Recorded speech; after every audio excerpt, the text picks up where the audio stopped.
Hi guys, how's it? Kia ora to my kiwi whanau, good day to everyone else. So as you can see, got the USA jersey on. The Rugby Network app, the app that I'm always pushing on you guys because it's absolutely free no matter where you're at in the world, released a documentary today, 52 minutes in length, called Where Eagles Dream. This documentary is about the 1874 Cup, the game that I did live where the New Zealand All Blacks faced off against the USA Eagles at FedEx Field there in Washington, D.C. You guys all saw it. We all know what the final was, 104-14. It was kind of even like the discussion of it was that it wasn't even really the All Blacks' best game. They played horribly. But it could have been much higher than that. Obviously, Will Jordan with the 3 tries, Anton Leonard-Brown, TJ Perenara, Budden Barrett, Angus Tavel with 2 tries, captain by Sam Whitelock, the massive man that likes to club his dinner and then drag it back to his cave and cook it over fire with his cave wife. Yeah, he looks like a caveman. I always say that. But really good documentary because of the time of year that this was being played. Our players that were based overseas that are playing in the Premiership, France, yada, yada, yada, URC, everything were not available. So the team that we put together was a Major League Rugby. It was all the guys that were playing in Major League Rugby. And you could say, was there anything historical about it? Yes, we had never scored a try. The USA Eagles had never scored a try against the All Blacks. They scored 2 in that game. Still was 104-14, obviously. A lot of people kind of still worried about the fact that we lost to Uruguay the week before. Coach Gary Gold of the USA Eagles. I watched them beat Scotland and Houston. I bring it up all the time. A lot of those key guys that were on that roster that were playing overseas are now playing in the MLR. Paul Lasiki is back in Utah. Manu Samoa is playing in Seattle. God, if I could pronounce his last name. Our front row player that had the try in the Scotland game is now playing with the LA Giltinis. We're starting to bring back now, obviously, guys like AJ McGinty still playing in the Premiership, Irish-born player, still solid.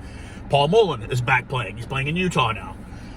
We're starting to get those players coming back now, but it was the fact that he had to put together a team of Major League Rugby players. Now we're only in our 5th season in Major League Rugby. You guys see that I'm doing the coverage for it. You can see that it's getting better, man. Like, this has been the biggest and best season yet.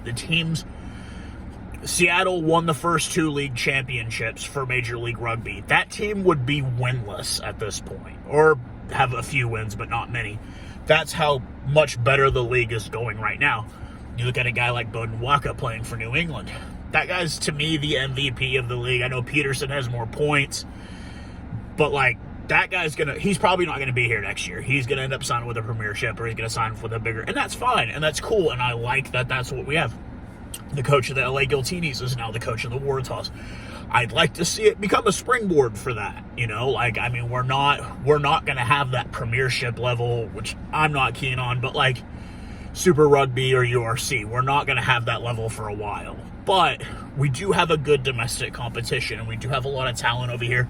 It's a really good documentary to see because it also shows you what I always do when I do my interviews with players. Hey, you came from football usually, or baseball, and that's what a lot of our American players are. If they didn't come from that, it's like Dad was an immigrant. Dad was from Australia. Dad was from New Zealand. Dad was from England. Dad was from Ireland, and he showed me rugby at a young age. But most of our domestically born and raised players didn't start playing until they were 11, 12, 13, 14, 15, 16 years old. They didn't start playing rugby.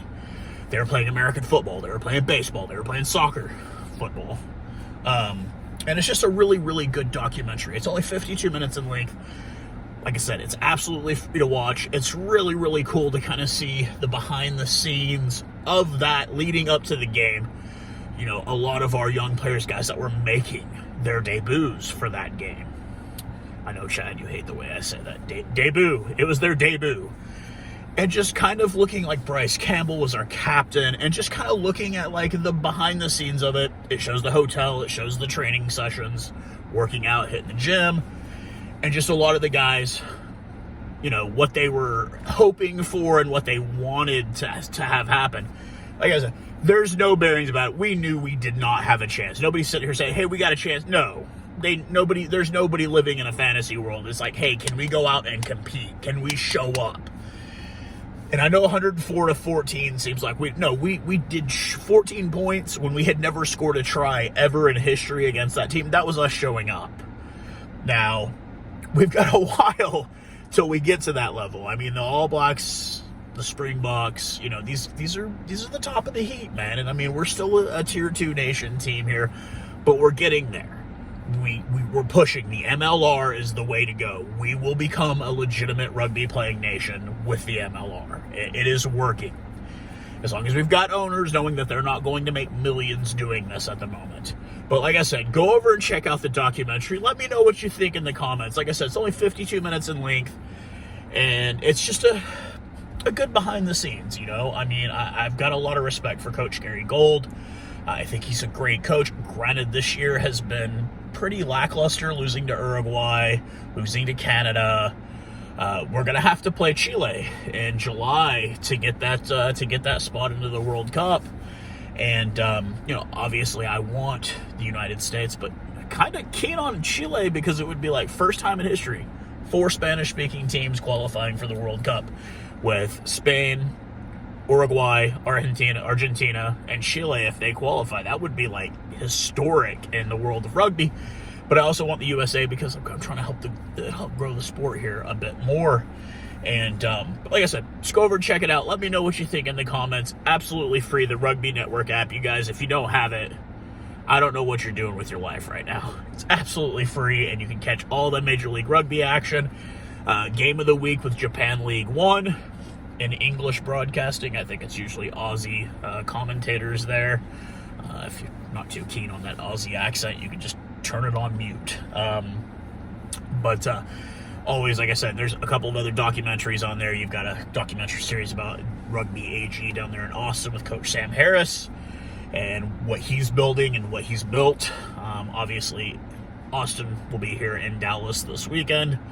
Top of the Western Division versus bottom of the Western Division.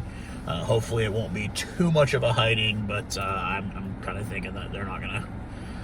We're in-state rivals. There's going to be no mercy shown. We saw what they did to Houston 2 weeks ago, and I don't think there's going to be any mercy shown to us because it's Texas, man, and these are the Texas teams, and it's always a battle when it comes to our in-state rivals. But until then, we'll get the lineups. We'll do a video for that. We'll do the preview. But like I said, go check out this documentary and let me know what you guys think. Cheers, guys.